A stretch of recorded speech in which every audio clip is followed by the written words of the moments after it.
You need to make sure that you make an effort with your community. It's not easy. Serve them, help them. And if you're a part of it, let's not always look at what is this community doing for me, but rather what can I do for the community. When we look at it that way, everyone will look at it that way and make life meaningful for you and your family. So let's look out. This is the reason why visiting the sick is a great act of worship.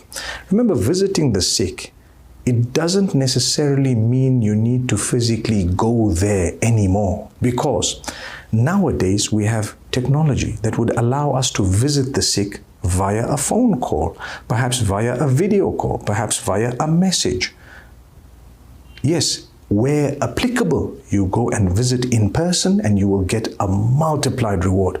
Sometimes it's not applicable. By your visit, you might just be making life so difficult for them if they're in need of rest and if they're in need of a peace.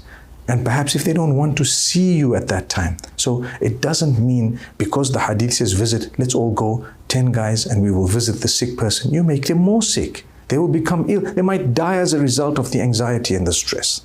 May Allah subhanahu wa ta'ala grant us wisdom.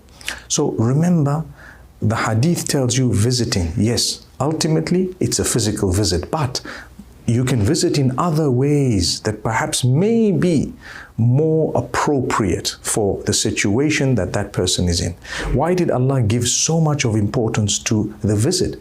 It's community development. You want these people to know you're not alone. We're all with you. We're praying for you. We care for you. And if there is anything you need, guess what? We're going to try our best to reach out to you and to help you with it.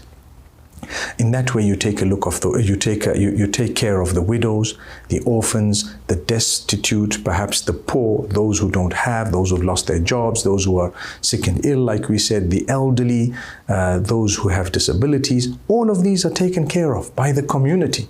That is Islam. That is the way the Prophet Muhammad, peace be upon him, taught us, and that is how you earn your paradise. So let's learn to be positive members of the community. It's not easy. It's a sacrifice. And at times, we need to work very hard to develop people and ourselves in order to enjoy a beautiful community where we care for each other, but at the same time, we know the limits and the lines.